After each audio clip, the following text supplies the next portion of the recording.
Vá e lava-te 7 vezes no Jordão, e a tua carne será curada, e ficarás purificado.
Proclamação do Evangelho de Jesus Cristo segundo João.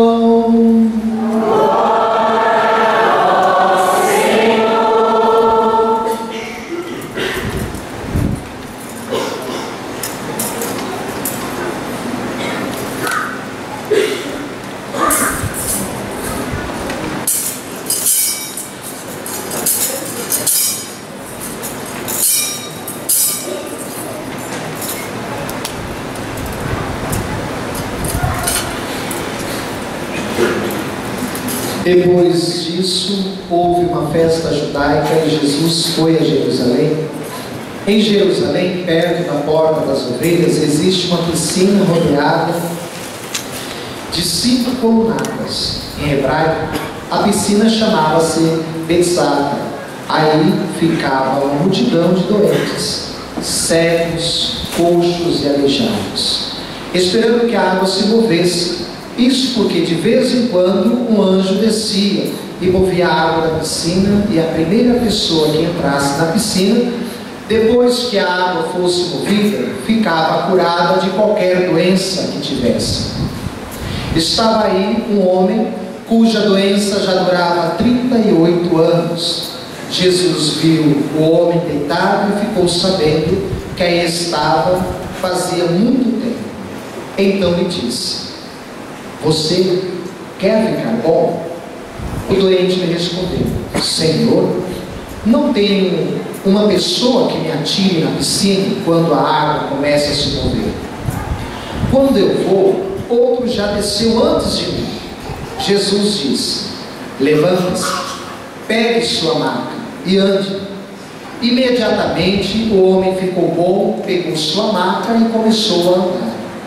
Isso aconteceu no sábado. Por isso os judeus diziam ao homem que tinha sido curado: hoje é sábado, não é permitido carregar a maca. Ele respondeu: aquele homem que me curou disse: pegue sua maca e ande. Então lhe perguntaram: quem é esse homem que lhe disse: pegue e ande? O homem que tinha sido curado não sabia quem era, porque Jesus tinha desaparecido no meio da multidão reunida naquele lugar. Depois disso, Jesus encontrou aquele homem um tempo e lhe disse: você ficou bom, não pegue de novo, para que não lhe aconteça alguma coisa pior. Palavra da salvação. Glória ao Senhor. Podemos sentar. Amados irmãos, vocês tiveram a oportunidade de nesses dias, acompanhar na liturgia, toda a palavra de Deus de estímulo, toda a palavra de Deus que vem para nos libertar, nos curar de nossos medos, e assumir o Cristo em nossas vidas. Ouvindo hoje a palavra de Deus, hoje no 7º mergulho, que a nossa oração é o pedido de perdão e também o envio. Pois bem, vocês há 6 dias estão em constante oração por uma causa justa, às vezes o bem comum ou um bem particular. Porém, depois que esse milagre acontecer na vossa vida, essa graça ser derramada em vossa vida, o que vocês irão fazer?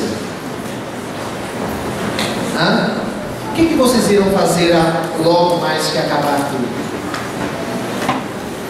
Vir na missa de vez em quando, ir no confessionário de vez e nunca. Isso não precisa nem falar, não precisa nem apontar, não estou apontando ninguém, na verdade. Estou dizendo dos cristãos. Aí eu digo, o processo de conversão, o processo de cura, o processo de libertação dará andamento? Provavelmente não. Você começou hoje, diante da graça de Deus, a tomar consciência que deve perdoar, e diante da misericórdia do Senhor, entregou a sua vida pedindo perdão de toda a sua fraqueza, de toda a sua tentação.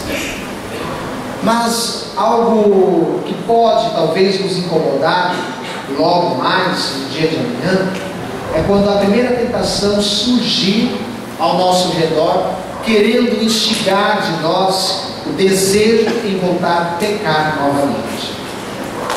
Eu estou dizendo no ponto de vista de não ter fé o suficiente para ter atitude para mudar de vida. Ia na igreja de vez em quando, agora começa direto. Rezava de vez em quando, rezou 6 dias, agora continua mais 6 dias, mais 6 dias, mais 6 dias. Reze o tempo todo que você precisar.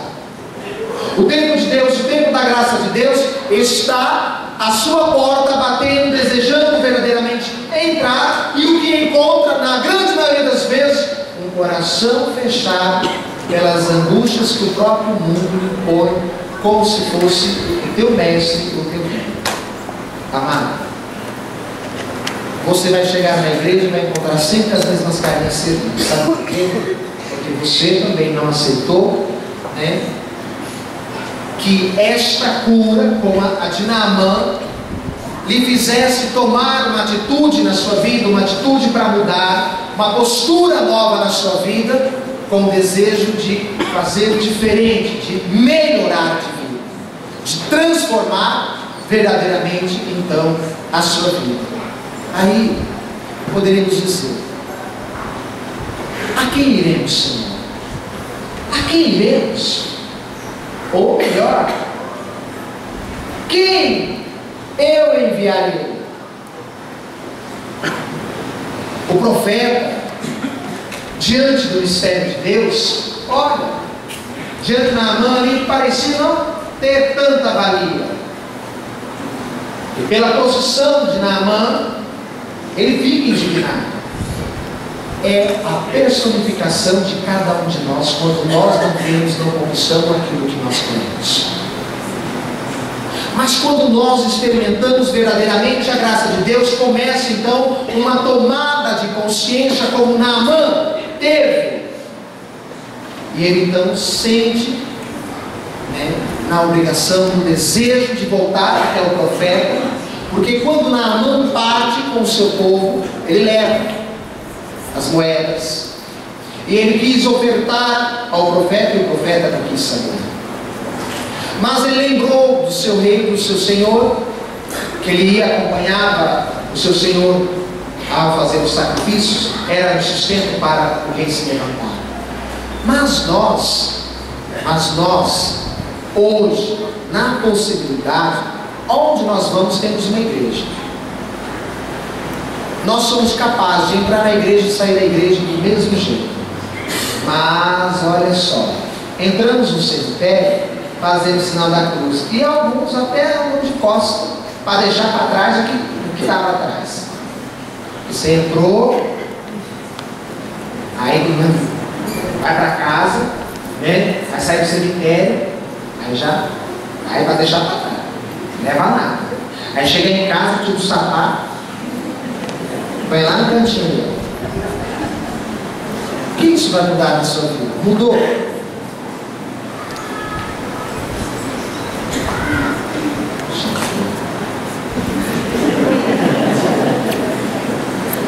Não mudou nada, porque só a sua atitude ali era momentânea.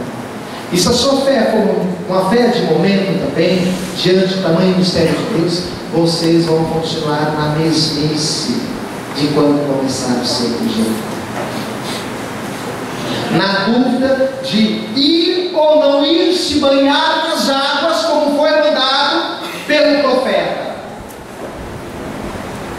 Aí Naamã tem que ouvir os seus servos falar novamente: se lhe fosse dado algo mais difícil, você não iria fazer? Tão fácil que ele pede, vai lá. E o que a palavra do Senhor pede para nós hoje? Olha a palavra de ordem logo na primeira leitura, para todos nós que esmorecidos e muitas vezes sem fé, não tem atitude, não crê em Deus, vai para a igreja e volta da igreja da mesma forma. Olha, as pessoas brincam com o mistério de Deus, e na maioria das vezes dizem que são cristãos, da boca na boca, porque não tem testemunho suficiente a ponto de converter aquele que está de casa. Por isso que santo de casa não faz milagre. Não faz milagre porque não tem testemunho de vida. Porque todos os grandes santos, como Pedro, Paulo e tantos outros, fez histórias de conversões, fez histórias de milagres, como o próprio Cristo Jesus, na vida de muitos pelo mundo afora, até o próprio Cristo. Se somos enviados de Jesus Cristo, por que nós não conseguimos fazer? Porque nós continuamos como Naamã. No primeiro momento que recebemos a ordem, ficamos no vacilo. Se orienta com tanta porcariada, cartomantes, novelas, diz que me diz, com fofocas, etc, que daria um livro gigantesco. E não traz nenhuma eficácia de libertação para a vossa vida. Agora, quando a palavra de Deus verdadeiramente entra e ao seu encontro você faz uma experiência verdadeira, você pode estar dentro da igreja 10, 15, 20 anos, antes do padre, depois do padre, independente, se você acolhe verdadeiramente a palavra de ordem de Jesus Cristo, um milagre acontece na tua vida. E Deus permite milagres às vezes extraordinários na vida de alguns, de uma eficácia, de uma rapidez tremenda, justamente porque sabia que ele haverá de dar o seu testemunho de vida, haverá de ser grato a Deus, como não. O profeta de Deus não quis nenhuma paga, mas dificulta-nos nós mesmos orarmos pelos nossos e mantermos a unidade em nossa igreja, não fazemos verdadeiramente uma experiência santificadora do perdão, portanto, não conseguiremos entender o chamado e o envio de Jesus Cristo a dar-nos continuidade na missão, na obra da salvação em nossa vida. Mas ouvindo, na nossa primeira leitura do profeta Jeremias, eu cicatrizarei sua ferida e curarei suas chagas, oráculo de Javé, porque chamo você de rejeitado, a Sião de quem ninguém pergunta, a rejeitada, a feia, a excluída, é aos olhos de Deus a certeza de uma restituição. Vou devolver-lhes a honra e eles nunca mais serão humilhados.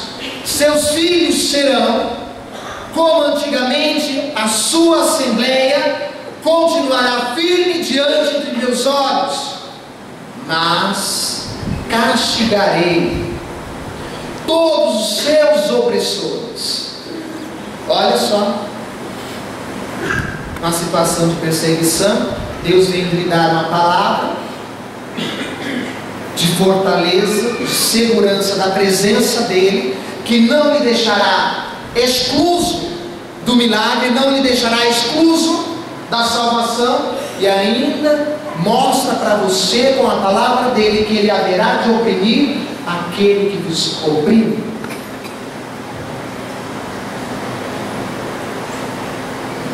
E o homem que é opressor, pratica opressões constantemente na vida cristã, de um ou do outro, esse com certeza haverá de prestar contas para Deus cedo ou mais tarde. Eu rezo todos os dias para que a cruz dele, o dia que ele abraçar a cruz dele, não seja mais pesada do que a de Jesus Cristo, porque ele também não entenderá o mistério da salvação, porque ele não foi capaz de se dar a oportunidade de viver esta salvação em sua vida.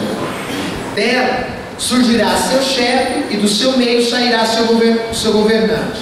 Eu farei que ele se aproxime e chegue até junto a mim, pois quem iria arriscar a vida chegando perto de mim? Olha só, uma nação caída aos olhos do profeta, completamente destruída, desfigurada, sem força, sem potencial para nada, aos olhos de Deus serve e tem grande valia para uma restituição, para uma reconstrução, para falar de Deus, para abraçar o tempo e a graça de Deus, o milagre de Deus em suas vidas. E então ali o próprio Deus dá a eles: vocês serão meu povo, eu serei o Deus de vocês.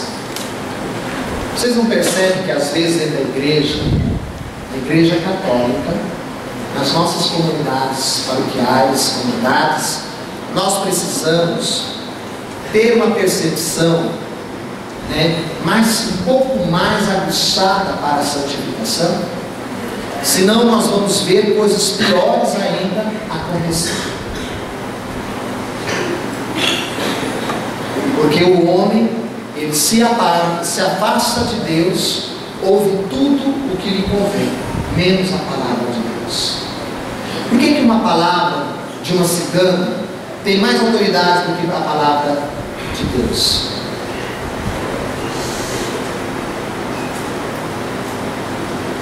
Porque o medo lhe oprime. A palavra de Deus, ela é livre. E quem acolhe a palavra de Deus quebra as cadeias da escravidão, quebra as cadeias da opressão. É justamente o que Naamã fez. É justamente o que nós ouvimos hoje na narração do nosso Evangelho. Coitado, o infeliz lá, louco. Primeira vez que eu ouvi esse Evangelho, eu fiquei imaginando a cena. Eu morava no interior, gostava sempre de pescar. Eu fiquei imaginando a cena. Eu tinha vontade eu de nadar, mas gostava de pescar, mas eu tinha medo, eu pescava no raso. Quando o rio fosse um pouco mais largo, eu não ia não. Eu tinha medo de cair e nadar. Aí eu fui numa missa, primeira vez que eu fui a uma missa, e eu ouvi então justamente esse evangelho. Eu ficava pensando, você não há vontade de fazer uma coisa, mas não tem coragem. Você não assume. Olha a palavra de Jesus, vai ao encontro daquele homem, daquele enfermo. Jesus dá uma palavra de ordem para ele, coisa que muitos por ali podiam ter feito, mas ninguém fez. E ele, no comodismo, ficou aqui, esperando que alguém viesse fazer por ele, sendo que dependia dele assumir a graça de Deus em sua vida, assumir uma postura de sair da sarjeta, sair daquela enfermidade, daquela condição. Então, quando ele assume, é questionado, depois encontra com Jesus, porque ele não conhecia ainda Jesus. E ele faz uma experiência verdadeira que ele sai daquela piscina e vai para o templo, né? Nós recebemos às vezes as graças de Deus, mas nós não vamos para o templo. Nós não vamos à morada do Altíssimo, nem pelas nossas orações, nem pelo nosso testemunho de vida. Aí depois, quando chega no confessionário, em vez de confessar os pecados, pedir perdão dos pecados, fica falando da vida alheia, ou tentando justificar, explicar por que cometeu determinado pecado.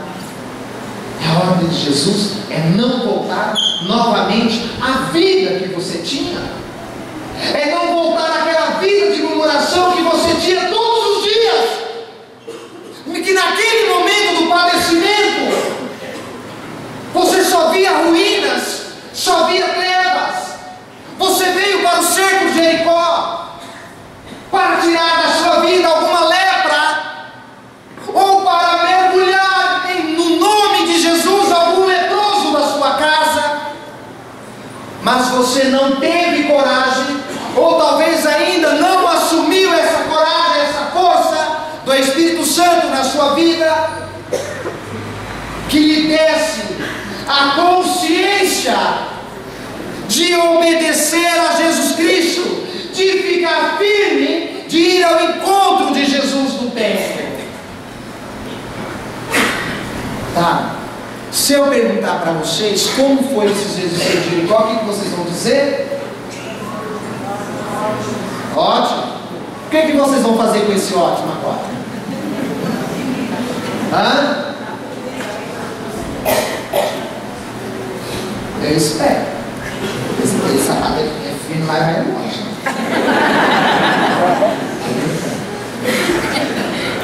Eu fico admirado.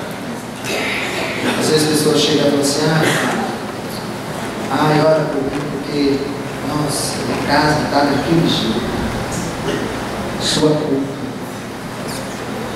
É mais culpa sua do que do outro. Porque se você visse menos defeito nele e começasse a observar um pouco mais a graça de Deus, ele converteria-se verdadeiramente. Porque para Deus nada é impossível. Olha, no nosso salmo, nós estava com a salmista cantando: o Senhor se recorda de nós, o Senhor abençoa seu povo, o Senhor abençoa Israel, o Senhor abençoa Arão, abençoa aqueles que o temem, abençoa pequenos e grandes. Ou seja, ninguém é excluso das bênçãos do Senhor, mas nós não fazemos por onde merecer. Olha, Padre, para encerrar, não colocar muito, que hoje tem as sete voltas do Santíssimo, eu vou dar um conselho para vocês.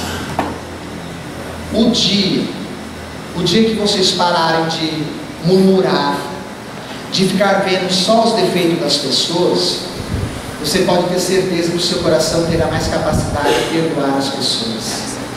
Sabe por quê? Porque é Deus que estará agindo por meio de você. O que você ganha, né, remoendo, igual gato, né, aquele sentimento de raiva, de vingança, arrogância, de ver o outro na pior. Nada.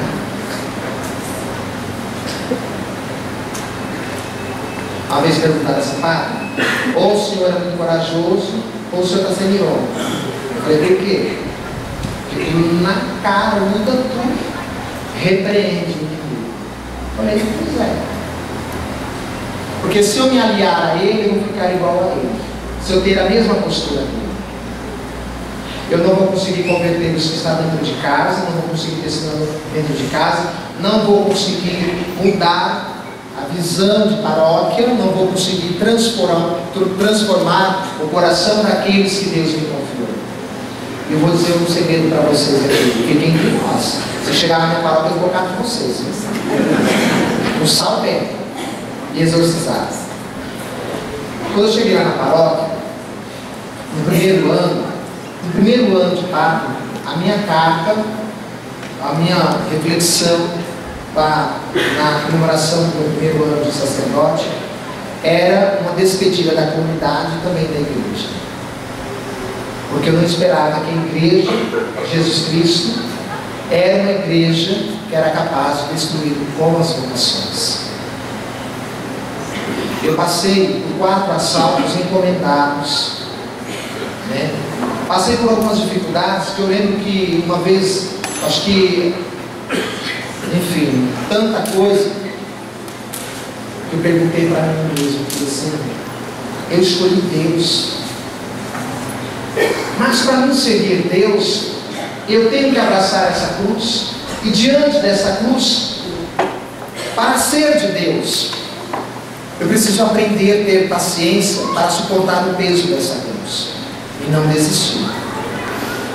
Aí me perguntava para mim mesmo o que eu deveria fazer: silenciar e orar todos os dias sem cessar, para que o inimigo não me derrotasse, não vencesse, não destruísse, não aniquilasse a minha vocação. E aprendi então a entender um pouco mais o perdão para com as pessoas, o perdão para com aqueles que convivem conosco. Eu sou o 19º filho de casa.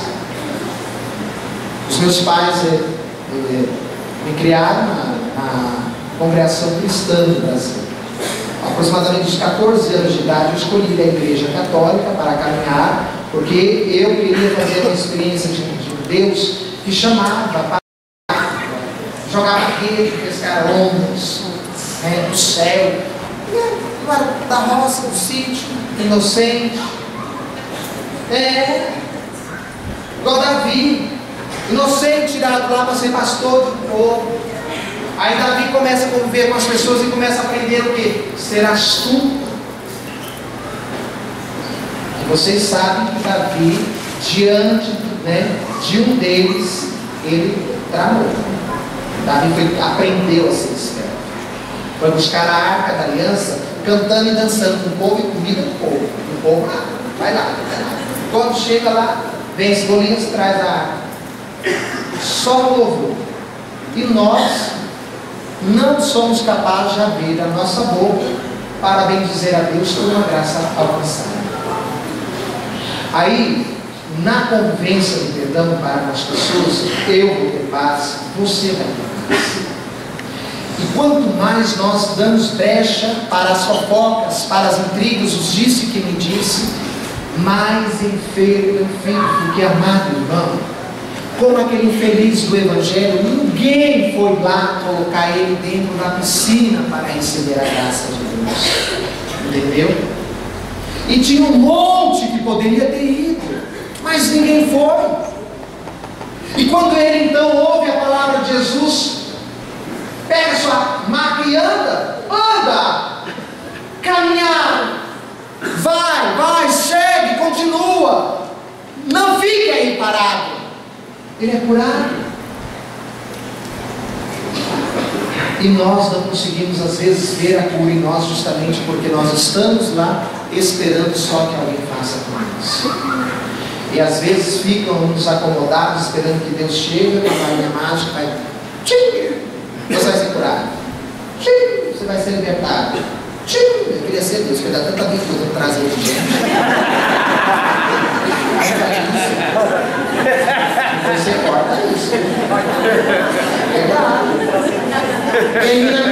Maria Santíssima, Padre, faz uma oração, dá uma benção aqui, que eu não sei o que está acontecendo. Falei, vá para casa tomar um banho, toma o seu joelho no chão e reza a Deus. Não dou nada. Aí eu digo, está negando a benção? Falei, você também pode abençoar, você não foi batizado? Então você abençoa, você não é capaz? Aí fala, isso é muito bruto. Mas a vida nos ensina de acordo com o que nós plantamos e desejamos colher. Eu vou dizer para vocês que eu sou a pessoa mais grata a Deus por tudo que eu já experimentei, por tudo que eu já vivi. Mas há um lado de uma tristeza que eu luto para corrigir todos os dias. Como aprender a ser paciente com o outro dentro da convivência com o outro. Primeira coisa, tem que ser de Deus. Tem que confiar em Deus. Dentro da sua casa, com as palavras pesadas, maldições, você nunca vai curar. A minha família nunca ia entender Deus ser sacerdote se eu não tivesse dado testemunho para eles. Se eu não tivesse encontrado na oração a paciência que eu precisava para eles poderem compreender, e eu muitas vezes de entender que eu tinha que dar o perdão a eles para convivermos como filhos de Deus, independente da religião deles. Que o filho começou a estudar, mas é um doutor na vida, né? Já que os outros não foram, vira padre. Não é para lascar com a vida. Vocês riem. Sabe como eu mudei minha paróquia? De uma certa forma, de opressora a servos missionários. Marilene teve um dia na minha paróquia. Sabe quando? Quando eu comecei a dizer mesmo as verdades, doença quem doença. Eu ouvi muitas verdades também, mas eu vou dizer para vocês: no poder da oração venci todas as batalhas. E hoje não entrego a minha teologia que eu aprendi, que me ensinaram pela igreja. Não troco a minha fé em Jesus na Eucaristia por qualquer cristão frouxo que afronte a fé dentro da minha sacristia. Não aceito. Sabe por quê? Um dia chegaram lá e disseram assim: olha, por isso que a igreja está assim, os padres não sei o quê. Vá se lascar. Falei mesmo.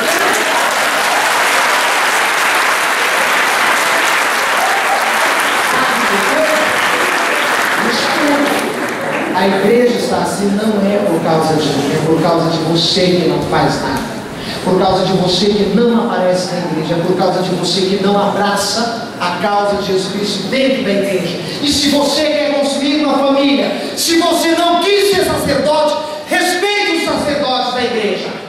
Sabe por quê?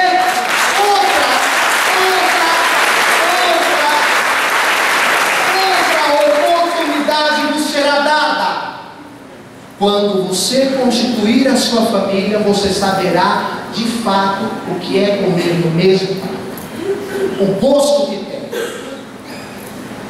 Eu imaginava que era fácil, o texto, olha, tivesse feito como os outros para Joinville, estudar, fazer as coisas, né?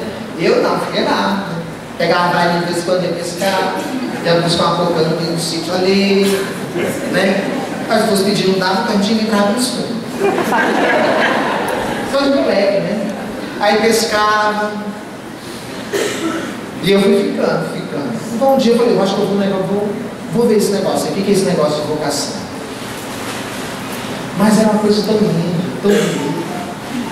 Logo no começo andava com tudo aqui até tudo ao outro lado. Me ordenei com alguns meses de padre, fui fazer uma visita, assim que eu assumi a paróquia, o cara fala assim: desce, que eu estou sabendo que tem padre novo na área. Eu falei, não, eu sou padre. Ele falou, você pode estar fantasiado. Aí voltei para casa, pedi uma calça de um jovem, foi um seminarista, uma calça jeans e uma camiseta. Voltei no mesmo lugar, não falaram nada. E eu estava paramentado para ir visitar o meu enfermo, dar unção dos enfermos.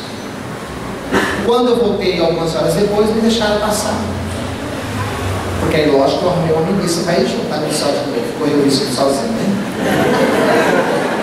Vai que alguém lá querendo pegar a maca e andar e mandar se eu andar a poxa. Cheguei, fiz a visita para casa.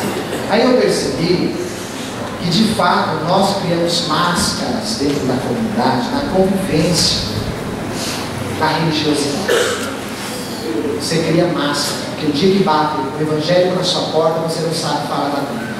O dia que bate o evangelho na sua porta, você não sabe defender a mão de Jesus Cristo. O dia que falam que os sacerdotes isso ou aquilo, vocês não sabem defender os vossos sacerdotes. É só minha única tristeza. Mas eu sei que hoje o Senhor tem feito, e cada vez mais está usando as pessoas para serem guardiãos, já que não são capazes de assumirem uma vida apostólica na igreja, de serem guardiãos dos sacerdotes que lutam e relutam em manter, né, o pastoreio e a liderança de uma igreja. Então vai trazer cada coisa louca dentro da igreja, que quando sai carta boa, às vezes. Aí nós vamos vencer isso quando? Quando de fato nós temos a imagem daquela comunidade dos apóstolos. Os cristãos viviam unidos, tinham tudo em comum. Quem vem às missas nos finais de semana? Não levanta a mão que eu nem quero ver para me cair. Quem reza pelos sacerdotes? Nem levanta a mão, só não vê.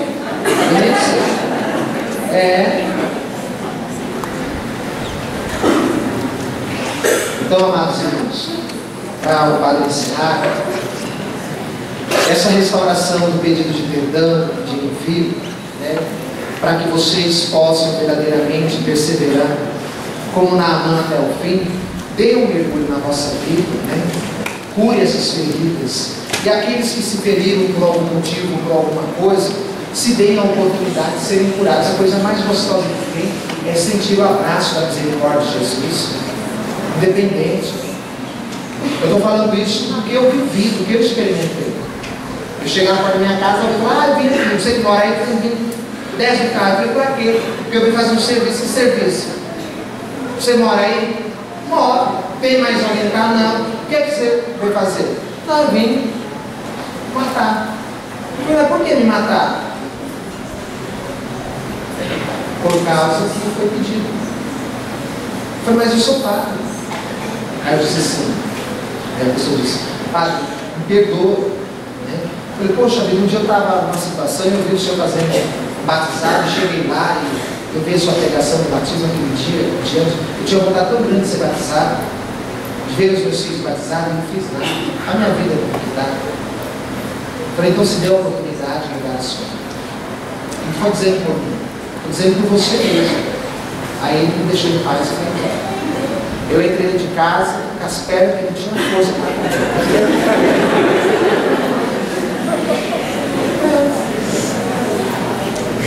Mas o dia que eu comecei a trocar as experiências, pegaram alguns católicos, logo cedo, pegaram no envelope e dizem, fulano de tal, vai passar um domingo com o padre. Onde eu ia junto. Se eu ia comer comida, mexidão em casa, comia junto comigo. Então não deixava arredar o pé. Voltar os envelopes, fazer as coisas do dia. Aí ia para dentro de casa, dar uma cochiladinha, você fica eu, vai dar uma cochiladinha. E se quiser, vai dar um cafezinho. Isso que eu não vejo um cochilinho. Aí era 15 minutos, saía correndo. Aí dizia assim, aí a paróquia foi percebendo, né? Foi percebendo que são casos e casos, padres e padres, e assuntos que de fato dão suas vidas, né? Para o perdão, da misericórdia de Jesus aconteceu. Nós não precisamos de mais nada. Nós não iremos querer mais nada, mais nada. Infeliz do homem que faz o mal ao outro. Infeliz do homem que é capaz de tirar a vida do outro com as palavras.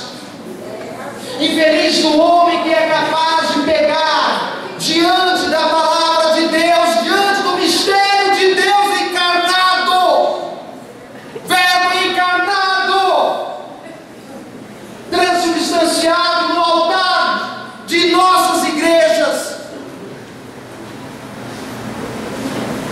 Porque eu quero ver se vocês conseguem celebrar a Eucaristia sem o sacerdote.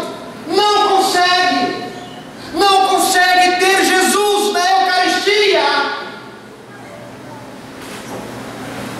E ó, pelo mundo devastam as vocações, tiram a vida das vocações, tiram a esperança da vocação. E às vezes a igreja chega a ser dura. Olha, ainda bem que o padre não pôde casar. E só de frequentar a igreja ele ficaria louco. Ficava. Porque vai somatizando tudo isso, tudo que vocês têm de problema, vai somatizando, coloca no balai e coloca perto do padre. Ele tem duas coisas: ou chutar ou rezar. Chutar pode machucar, então é melhor rezar. Aí vocês recebem. Chega uma hora, vocês também precisam dar o perdão, dar a coragem de assumir uma vocação na igreja de Jesus Cristo, serem missionários. Sempre as mesmas carinhas, parece que vinha marcado de coleção de Copa do Mundo. Porque não tem quem faça, não tem quem responda o chamado. Tá, o Senhor te perdoou, já, tá, você vai ser enviado. O que você vai fazer com o seu envio? Vai fazer uma promessa, você passar em Aparecida na passarela de escada. Não vai resolver, vai esperar muito milagre acontecer. Agora abraça a palavra de Deus, deixa a palavra de Deus ser o seu guia. Deixa a palavra de Deus dar verdadeiramente a ordem com uma grande eficácia, e tu terás testemunhos para todos da comunidade, para todos da sua casa. Sabe por quê? Você não precisa de nada.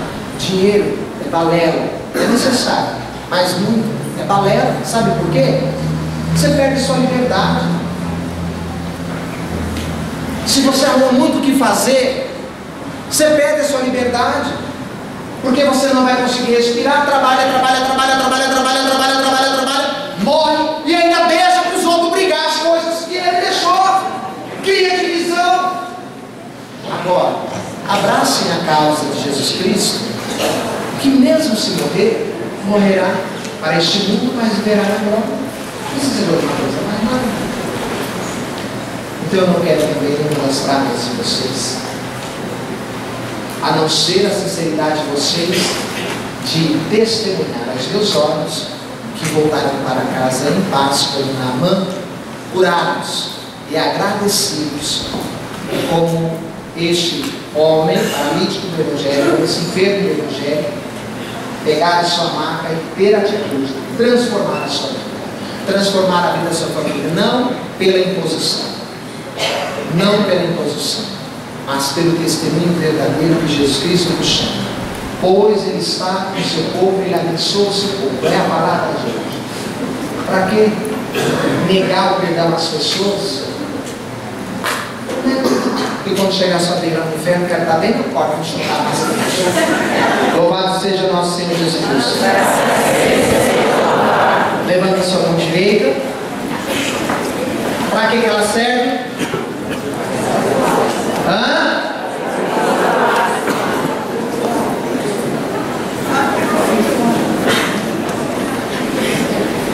Ai, Jesus. Para quê? Olha só. Viu? Essa que vai dar a bênção. Que seja a bênção também nas nossas vidas, a profissão de fé de todos os dias de vosso testemunho. Creio em Deus.